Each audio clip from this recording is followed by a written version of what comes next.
Bismillahirrahmanirrahim. Assalamualaikum warahmatullahi wabarakatuh. Alhamdulillah wassalatu wassalamu ala Rasulillah Sayyidina Muhammad ibn Abdillah. Amma ba'du. Saudara-saudaraku yang dirahmati Allah Subhanahu wa taala, ada amalan yang sangat luar biasa. Amalan ini ditinggalkan banyak orang padahal kelihatannya sederhana. Amalan ini ditinggalkan banyak orang padahal ini adalah inti dari segalanya. Ketika Allah Subhanahu wa taala mengingatkan kita dalam Al-Qur'an, wa qadha rabbuka alla ta'budu illa iyyah, dan ketika Tuhanmu memerintahkan kepadamu agar jangan menyembah selain daripada Allah Subhanahu wa taala, wa bil walidaini ihsana, dan kepada berbuat baiklah kepada kedua orang tua kalian dengan sebaik-baiknya. Saudaraku yang dirahmati Allah Subhanahu wa taala, ada sebuah amalan yang mana dalam amalan ini Allah tidak ada kata tawar-menawar, tidak ada kata keringanan, yaitu amalan birrul walidain. Kalau dalam sholat misalnya ada di antara kita yang sakit dan berhalangan untuk sholat dalam keadaan berdiri, diperkenankan oleh Allah lewat lisan Nabi kita Muhammad SAW untuk melaksanakan sholat dalam keadaan duduk. Misalnya kita dalam keadaan safar, diperkenankan kita untuk menjamak sholat dan mengqashar sholat yang awalnya 4 rakaat bisa jadi 2 rakaat. Ketika kita sedang berpuasa, andaikan kita dalam keadaan sakit maupun dalam keadaan safar, kita diperkenankan untuk menggantinya di hari yang lain.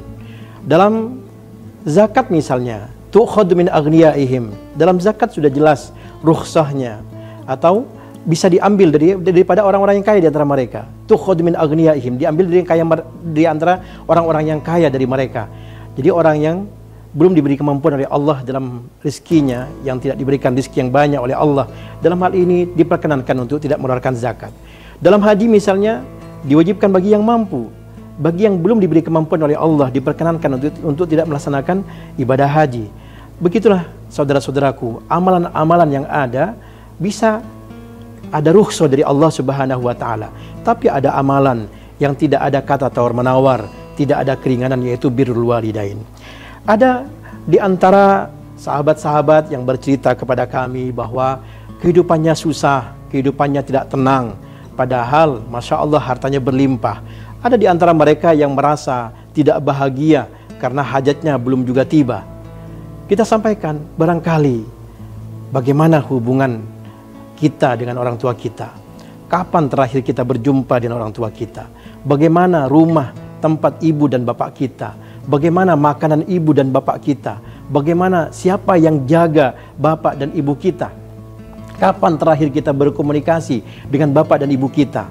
Makanya saudara-saudaraku semuanya, perbaikilah hubungan kita dengan orang tua. Insya Allah Allah akan memperbaiki hubungan kita dengan orang lain, hubungan kita dengan Allah Subhanahu wa taala, dan pastinya apa yang menjadi hajat kita insya Allah dimudahkan, dilancarkan oleh Allah Subhanahu wa taala. Ada sahabat Nabi, ketika beliau datang kepada Rasulullah SAW dan dia berkata kepada Rasulullah, "Ya Rasulullah, apakah engkau izinkan aku untuk berjihad bersamamu ya Rasulullah?" Apa kata Nabi? "Apakah engkau mempunyai ibu yang masih hidup?" "Iya ada ya Rasulullah." "Pulanglah engkau, jihadmu bersama ibumu, bahagiakanlah dia." Masya Allah, luar biasa.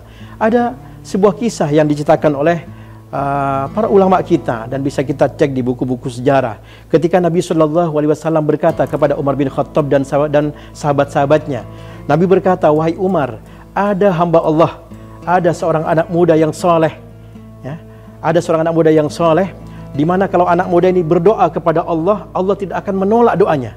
Di mana ketika anak muda ini menengadahkan tangannya ke langit, maka Allah akan mengabulkan doanya." Pemuda itu berasal dari Yaman. Pemuda berasal dari Yaman, carilah pemuda itu. Kalau engkau ketemu dengannya, mintalah doa kepadanya agar dia berdoa kepada Allah agar Allah mengampuni semua dosa-dosa kamu, wahai Umar. Masya Allah, saudara-saudaraku yang dimati Allah Subhanahu wa taala, disebutkan juga bahwa pemuda ini namanya Uwais Al-Qarni. Kisah ini bagaimana Uwais Al-Qarni berbakti kepada ibunya yang sakit, yang sudah tua, kemudian tidak mampu untuk berjalan jauh, di mana Uwais Al-Qarni sudah mengatur cita-cita ibunya untuk haji ke Baitullah. Dia persiapkan, dia naik atas gunung, turun gunung, naik gunung, turun gunung. Untuk apa? Supaya nanti kuat ketika menggendong ibunya dalam melaksanakan ibadah haji. Jamaah yang dirahmati Allah Subhanahu wa taala, suatu hari ketika ibunya berkata, ketika Uwais Al-Qarni berkata kepada ibunya, "Wahai ibunda, izinkan aku keluar sebentar." "Mau kemana wahai anakku?" "Aku ingin berjumpa dengan Rasulullah. Aku ingin berjumpa dengan Rasulullah. Aku ingin berjumpa dengan Rasulullah wahai ibunda. Aku ingin minta kepada Rasulullah agar Rasulullah mendoakan ibu supaya ibu diberi kesembuhan oleh Allah Subhanahu wa taala." Apa kata ibundanya? "Pergilah wahai anakku dan sampaikan salamku kepada Nabi. Salamkan cinta dari ibumu kepada Rasulullah sallallahu alaihi wasallam jika engkau ketemu dengan baginda Rasulullah sallallahu alaihi wasallam." Berangkatlah Uwais Al-Qarni dari Yaman menuju Madinah. Sesampainya di Madinah, mukanya masih kusut, Masya Allah, bajunya masih penuh dengan debu. Dia mengetok pintu rumah Rasulullah sallallahu alaihi wasallam. Di belakang pintu salah seorang istri Nabi berkata, "Siapa di luar?" "Aku Uwais Al-Qarni." "Dari mana Anda?" "Aku dari Yaman." "Nah, saya dari Yaman," kata Uwais Al-Qarni. "Apa yang anda inginkan?" "Aku ingin berjumpa dengan Rasulullah." Istri Nabi menjawab, "Baru saja Rasulullah berangkat bersama sahabat-sahabatnya untuk berjihad di jalan Allah." Uwais Al-Qarni menangis. Pastinya kalau seandainya beliau menyusul Nabi, perjalanan saja ketika berjihad di jalan Allah tidak kurang dari 3 hari. Itu baru perjalanannya. Bagaimana belum lagi perangnya. Itu bisa membutuhkan waktu berhari-hari. Sedangkan di belakang, di rumahnya, ia ditunggu oleh ibu yang ia cintai yang sedang sakit. Akhirnya beliau memprioritaskan untuk memilih ibunya dan dia pulang ke Yaman. Masya Allah, saudara-saudaraku yang dirahmati Allah Subhanahu wa taala. Ketika beliau pulang, Allah Subhanahu wa taala menyampaikan kepada Jibril menyampaikan kepada Nabi Muhammad sallallahu alaihi wasallam tentang kisah pemuda ini, bagaimana arasnya Allah bergetar ketika beliau pulang ke Yaman untuk berbakti kepada ibunya, padahal dia harus bertemu rindu kepada Nabi Muhammad sallallahu alaihi wasallam yang sangat ia cintai, dan ibunya juga sangat cinta kepada Nabi Muhammad sallallahu alaihi wasallam. Namun karena kondisinya ibunya lagi sakit, dia harus pulang ke Yaman. Bergetar arasnya Allah Subhanahu wa taala. Disampaikan oleh Jibril kepada Nabi Muhammad sallallahu alaihi wasallam tentang perjuangannya, tentang jihadnya, berusaha bagaimana dia harus pengen ketemu dengan Nabi Muhammad sallallahu alaihi wasallam di Madinah. Bagaimana berbaktinya Uwais Al-Qarni kepada ibundanya. Ketika Masya Allah setiap hari dia naik ke atas gunung, turun gunung, naik gunung, turun gunung, membawa 1 kambing. Dan dia berharap apa? Ketika dia menggendong ibunya, dia berharap kambing ini ketika terbiasa naik ke atas, naik turun, dia bisa dengan mudah mengangkut ibunya. Apa kata beliau? "Kayaknya ibu saya lebih berat daripada 1 ekor kambing ini." Beliau ambil lagi 2 ekor kambing. Dia naik ke atas bukit, naik turun berminggu-minggu. Akhirnya dia mengatakan, "Ibu saya lebih berat dari ini. Ibu saya gemuk, badannya lebih berat." Dia ambil 1 ekor kambing lagi, akhirnya menjadi 3 ekor kambing. Dia naik ke atas gunung, turun gunung, naik gunung, turun gunung, sampai terbiasa. Dan ketika sudah siap, apa kata beliau? "Ibuku kurang lebih sekitar beratnya, kurang lebih seperti 3 ekor kambing." Masya Allah, bagaimana perjuangan beliau untuk membawa ibundanya digendong ketika melaksanakan ibadah haji. Jamaah yang dirahmati Allah Subhanahu wa taala, Uwais Al-Qarni memang tidak berjumpa dengan Rasulullah, tapi kemuliaan Uwais Al-Qarni menggetarkan langit. Uwais Al-Qarni memang tidak diberi gelar sahabat karena tidak berjumpa dengan Nabi, tapi Masya Allah para sahabat mencarinya. Ini luar biasa karena baktinya beliau kepada ibundanya. Saudara-saudaraku yang dirahmati Allah Subhanahu wa taala, cobalah kita tengok misalnya di antara kita banyak sekali orang-orang yang diberi rezeki yang banyak melimpah oleh Allah Subhanahu wa taala, diberi keberkahan hidup, diberi umur yang panjang, dikabulkan hajatnya lantaran ia berbakti kepada kedua orang tuanya.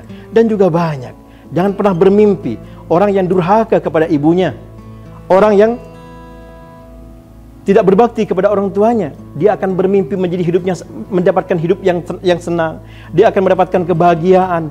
Tidak akan pernah bagi orang-orang yang durhaka kepada kedua orang tuanya.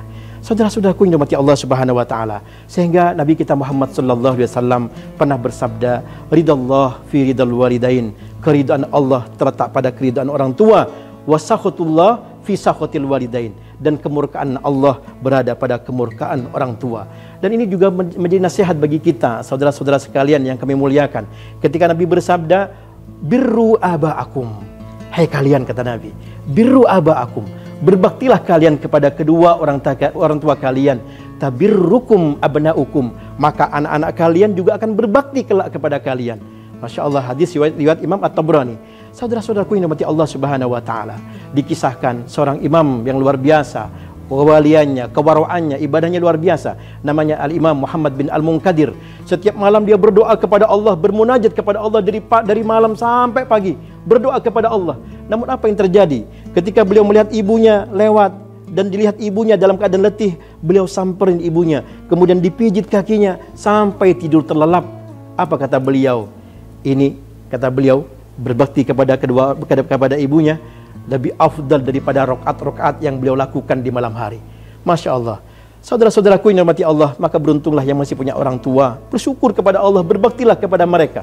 Dikisahkan bahwa Al-Imam Hasan Al-Basri, ketika ibunya beliau wafat, beliau menangis histeris. Sahabat-sahabat beliau berkata kepada Imam Hasan Basri, "Wahai Imam, kenapa engkau menangis seperti itu? Anda sebagai qudwah, Anda akan ditiru oleh orang-orang. Wahai Imam, kenapa engkau menangis seperti itu? Nanti engkau akan dicap yang tidak-tidak oleh orang-orang, wahai Imam." Apa jawaban Imam Hasan Al-Basri? Saudara-saudaraku yang kami cintai, kata beliau, "Aku tidak peduli. Aku menangis bukan karena ibuku. Aku menangis bukan karena aku mencintai dia dan dia mencintaiku. Tapi aku menangis karena Allah sudah menutup satu pintu surga untukku." Saudara-saudaraku yang kami cintai, oleh karena itu, ayo usini wa iyyakum, berbaktilah kita kepada kedua orang tua kita. Doakan mereka dalam sujud panjang kita, doakan mereka dalam ruku-ruku kita, dalam salat kita, dalam munajat kita. Bukan saja ketika mereka masih hidup, tapi yang sudah tiada, orang tua yang sudah tiada. Di antara cara berbakti kita kepada mereka adalah dengan cara mendoakannya.